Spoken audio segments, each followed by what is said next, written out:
Okay, let me ask you this. If I get a job at Google and I have to move to California, Yeah. are you moving? Yeah. You gonna leave your event? Not my event, because my whole thing, and once again, I'm a motherfucker who's gonna make everything work how I want it to work, right? So for one, I'm excited as hell. We about to move to California. You got a job at Google. So that's a conversation that's had. And this is before children, I'm guessing. Or Before, during, yeah. Yeah, I would say even if it's during whatever, of course, I feel like children sits everything down because I already told myself I'm not trying to work when I get pregnant anyway. So I would already naturally fall. That just defeats the whole argument then. Because what's the point of doing that then? You just out here working for nothing. Because, like, well, yeah, as soon as I get kids, I'm going to settle down. Well, why not do that now? Like, what are you gaining by going and having this this job / career that you're just going to walk away from anyway? What's the point? Welcome back to Money, Marriage, and Media. I'm Mike. 1,000 subscribers, that's what we're looking for. Today, we are looking at We Need to Talk. Now, I've seen this already, but I wanted to stop this because they're about to start talking about the power couple or the myth of the power couple, right? So at some point, we have to discuss this. Let's go ahead and break it down. I'm not going to see no other bitch. I got to do some shit. You know what I'm saying? Well, why not have someone who is evenly yoked? Because evenly yoked how? Let's talk about that. Okay, so another term for this is 50-50, right? Today, we associate that with, well, I'm paying half the bills and he's going to pay half the bills. But the reality is that it was, that's only a recent definition. Before, the definition of a 50-50 relationship was about, it's a breakdown of the responsibilities. Like we share in the responsibilities of the relationship, and each person has an equal amount. So it may be that I'm the breadwinner, but that means that, okay, because that's such a big thing, is that you may have more responsibilities, but they're smaller, so that they add up so that we're equally yoked. Now, in a lot of today's relationships, because women are bring a financial component, that means that the smaller responsibilities, we share in those. Some days I'm gonna pick the kids up, some days you're gonna do it. Some days, you're working, okay, well, I got the kids and I'm gonna go ahead and fix dinner and so forth. So it's really more like to me, it makes more sense to do 50-50, especially when it pertains to responsibilities today than ever before, just because we still need each other on the financial front, but also in other things as well. So that's why I try, one of the things that I like to talk about is having guys be more well-rounded. Okay. If you can learn to do a lot of these things, a lot of domestic chores around the house, number one, you should be able to do them because you're supposed to be a functioning adult, which means you take care of yourself. But also, believe it or not, it raises your value as a man because now, in the eyes of an average woman, it's one less thing that they have to worry about. Because remember, from women's standpoint, they don't see, the narrative is that, well, men, they just go to work and they just come home and sit down and don't do anything. So this is 100% an image problem, and you can break the mold and make yourself more valuable if there are things that you can do around the house. I'm not saying that you need to be experts at it, right? You ain't got to be obsessive compulsive when it comes to cleaning, but you do need to know some basic stuff. You know what I'm saying? So let's go ahead and keep going. They live in that same lifestyle or they understand it. It's not compatible. Why not? I think we need to divorce ourselves of this boss couple idea. Exactly. It is a fallacy. It doesn't work in real life. So you honestly think somebody has to sit, if you have no children yet, you honestly. Yeah, but see, there can only be one breadwinner. You both can't be the breadwinner. Because if you're both out here, if y'all both got your own business and you're both working 60 to 80 hours a week, because that's what it takes to run your own business successfully. Don't believe this stuff about, you be an entrepreneur, you can work whenever you want. Yeah, that means you're working all the time. But if we're both out here working 60 to 80 hours a week, okay, who's taking care of home? Like, who's taking care of the kids? How they getting back and forth to school? We both can't be out here getting it like that. Somebody's got to raise the kids, because taking them to daycare is a bad option. I'm sorry, some of y'all, if you got daycare workers and y'all watching this, I'm sorry, but we need to do a better job of raising our kids, and we can't impose that standard on other people and expect them to do the same job with raising kids that are not theirs. So no, this whole thing, you can only have one breadwinner. If you got a way to make it work, well, both of y'all are getting it. Hey, you know what? Congratulations, you're the exception. But there's a reason why, in every state, there is a discrepancy between the average amount that a man makes and the average amount that a woman makes. And most of the time, it's because men tend to work more hours.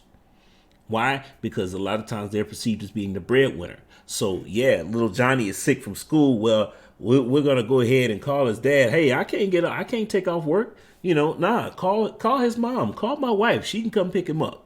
Why? Because generally the man makes more money, and that's the way it works the majority of the time. Now, again, if you're an exception, then y'all figure it out.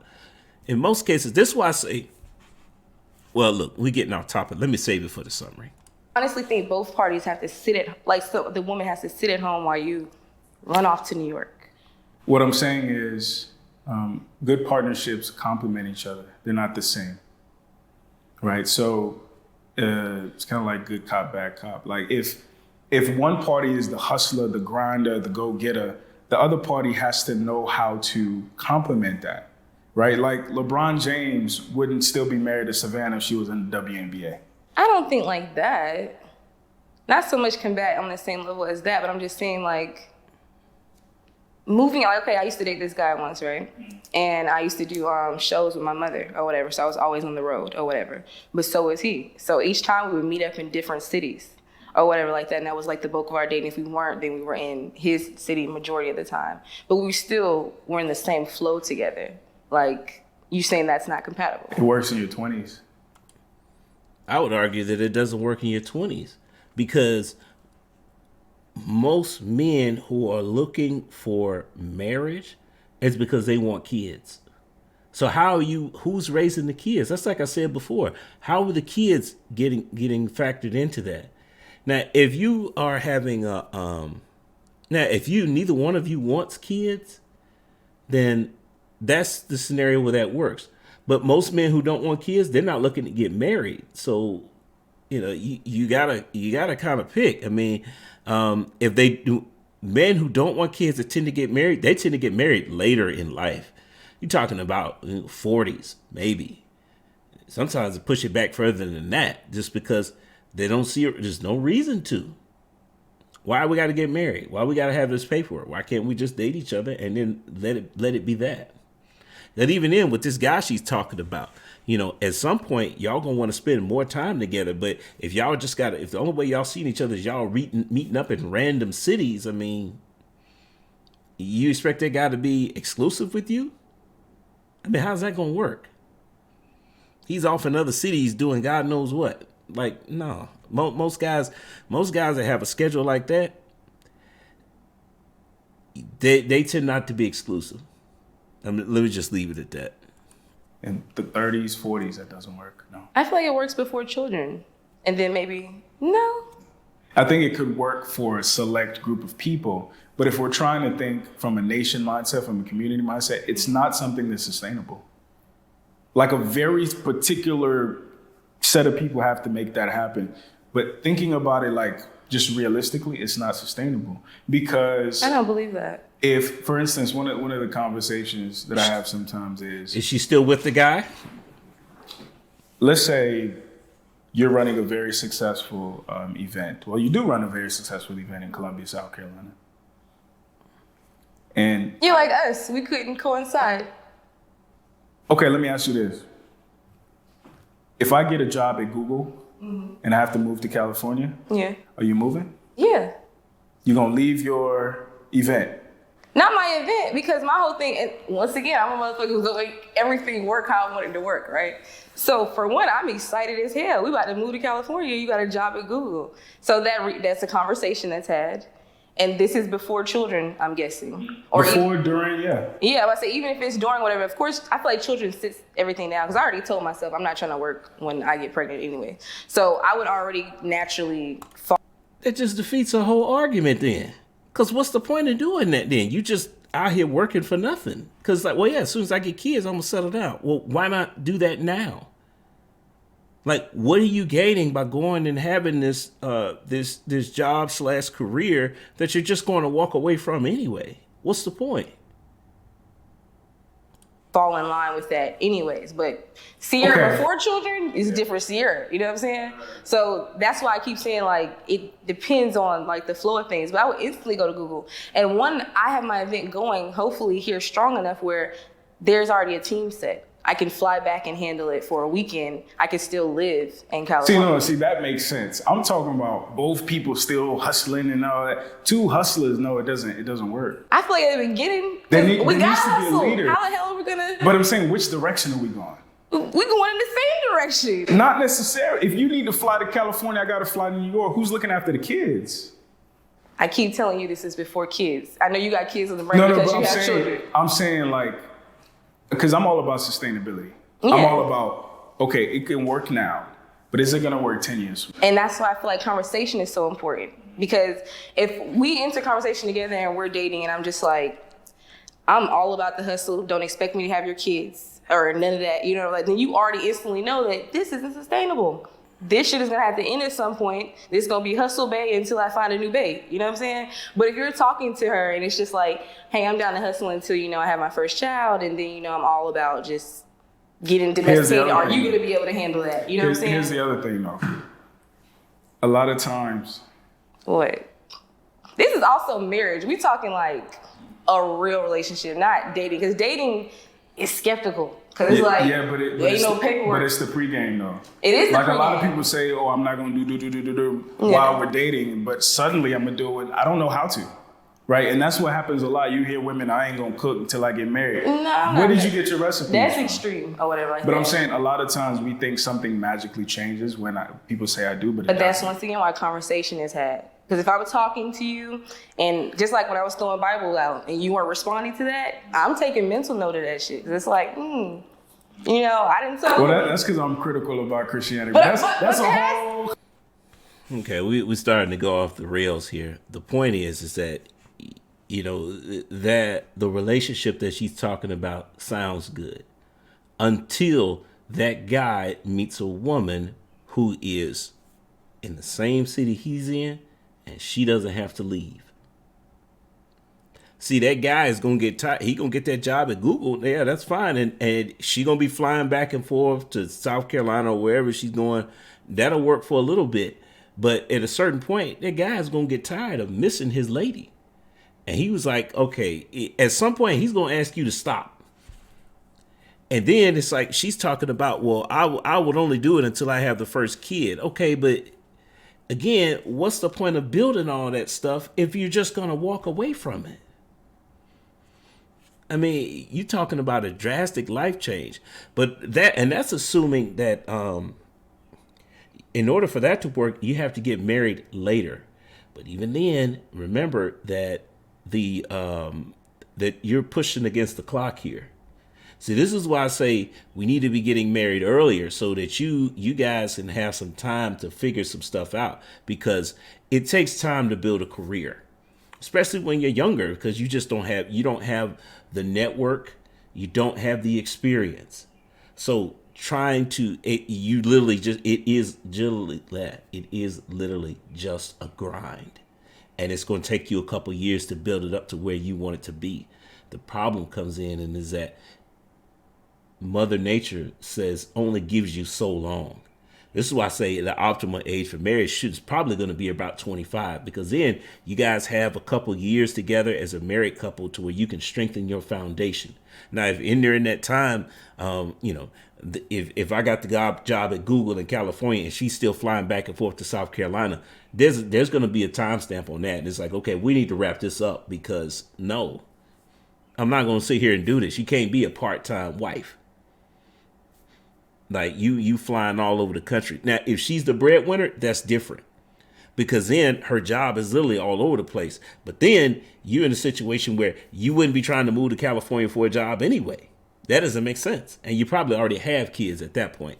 But the whole goal here is that it's this power couple stuff. It's just a myth.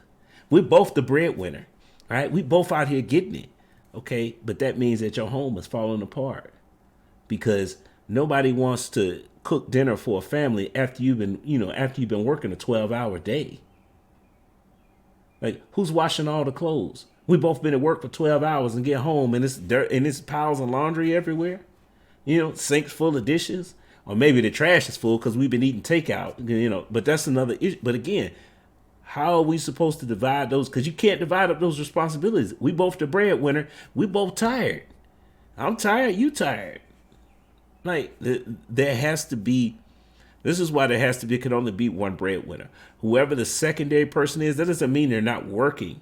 They're just not working as much. And they're which more than likely means they're not going to make as much. Now, most relationships, they prefer the guy to be the breadwinner. And here's the thing. The marriage rates are too low for us to be, for me to sit here and judge people where the guy's not the breadwinner. Number one, that's the other thing. The second part of that is that I'm never going to judge the guy for not being the breadwinner because I've got 2 daughters, right? What am I supposed to do if my daughters become good at like math and science? Like those become their favorite subjects in school and they excel at it to the point where they're getting scholarship to go to school and they're going into the STEM field and they're going to make a lot of money. What am I supposed to tell them? Nah, baby girl, studying math and science, that's a waste of time. Because you say you want marriage. Well, you're never going to find a husband, being smart. No. What needs to happen is that this is why I tell men you need to lead with the dime and not with your wallet. Self-discipline, integrity, morals, and ethics. You see, if you're leading with that, it still allows the woman to be hypergamous no matter how much money she makes because she still looks up to you. She still has something to aspire you. You still can lead that woman. But if you are leading with your wallet, that instantly becomes a loss because the minute you don't have it, well, she's looking at you. She's going to be looking for another leader. So you eliminate a lot of that stuff right there. But the thing is, it's like I said, the marriage rates are too low in our community for us to just get caught up on this one model of marriage. So let's keep going. I think we're about done here. Conversation. But past that though, it's just the fact that when you're dating, you're literally taking information, by the day. So if I keep throwing out the fact that I'm not working when I get pregnant, and you're not the type who can sustain through that, or you're not even trying to mentally prepare for like, okay, if I get this girl pregnant, she's not working, I'm gonna have to be able to hold it down for a year. That's why that, so we decide like, what, I like you and all, the D is good, but I said this 5 times, you're not responding. What's going on with that? So that all comes with dating, and people have to have better discernment of one another. I agree, but I think the other piece that we haven't really touched on is what? The other problem with the boss bae scenario is the fact that what makes you successful in business tends to clash with what makes you successful in relationship. Yeah, 100%. Only because. But there's another issue that she just brought up, though, is the fact that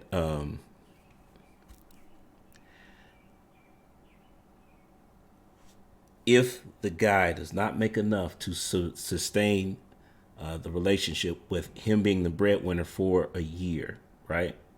That's fine. Then y'all not compatible. That's fine. But again, if he's got to do that, and let's say you meet the man that's got to do that, how much is he going to care about your income, your career, or your business? Because it's a waste of time anyway. It becomes a waste of time because you're walking away from it anyway. So kind of defeats the purpose. But now we're about to get into the attitudes, the right attitudes that you got to have in order to be successful. And yeah.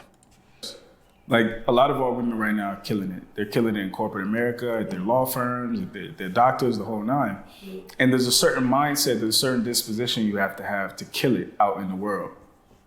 But if you come Okay, I'm gonna have to call. I'm gonna have to disagree with Alan, the host, right here, because most women are not doing that.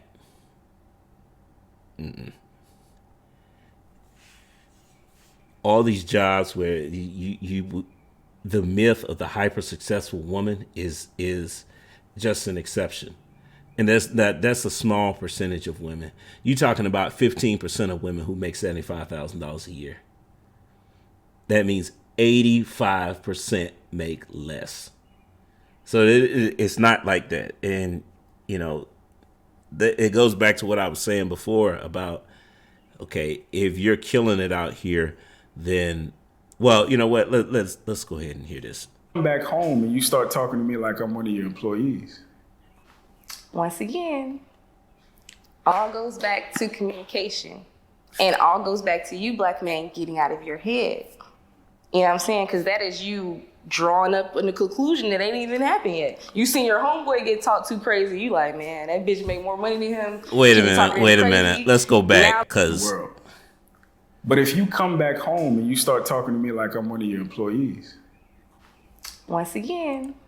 See, she's moving the goalposts, because he said that she's already talking to him like that. It's not the way he perceives it. No, she is doing it. Makes you wonder why is she trying to fight for this so hard? Is that who she aspires to be? Probably so.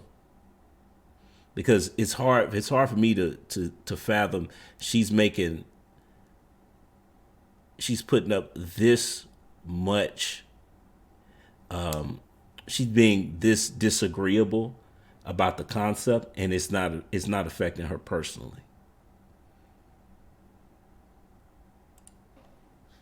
All goes back to communication, and all goes back to you, black man, getting out of your head. You know what I'm saying? Because that is you drawing up in the conclusion that ain't even happened yet. You seen your homeboy get talked too crazy. You like, man, that bitch make more money than him. She be talking to him crazy. Now I'm dating this girl to make more money than me. She gonna do me the same way. That's not true. It happens a lot. I'm sure it does, but that's not everybody's. Just like you're a unicorn, I'm a unicorn. You know what I'm saying? She took it personal. personal. That's not everybody's case. Yeah, she took it personal. Nobody said it was specifically her. So that tells you what kind of woman she is. I mean, but now the real question is it possible that women will know how to flip the switch? Absolutely. Because that's what I talk about when I say, men need to lead with the dime. Because a lot of times what happens is in those scenarios is that the woman loses respect for the man because he doesn't make as much money as her. But again, if we eliminated that part of hypergamy from the beginning of the relationship, then you see where I'm going with this? This is why it's so important that we need to have these kind of conversations, because in our community, what they're talking about right now is very prevalent. Even if the women don't make as much money, they still have a lot of times they still have that same attitude, and they inherit it from a lot of times from the fact that that the women are going to college more than the men. So a lot of times women who are in process of a degree will look down on men who didn't even try to get one. But again, we lead with the dime. A lot of that stuff becomes irrelevant. So. Okay. What are your parting words? What are your My parting what's your overall kind of what needs to happen? Because we gotta get black men with black women. All this divest stuff and save yourself, black man, and it's crazy out here. I agree. But guys, we're going to end it here. A couple things that we talked about here. The power couple thing, it is a myth. I mean, I'm not saying it can't happen, but it comes with some serious caveats. In most cases, it doesn't work because men and women are different. We want different things. If most men who are marriage-minded, they're marriage-minded because they want children, they want a family. And most men will prefer to lead their household.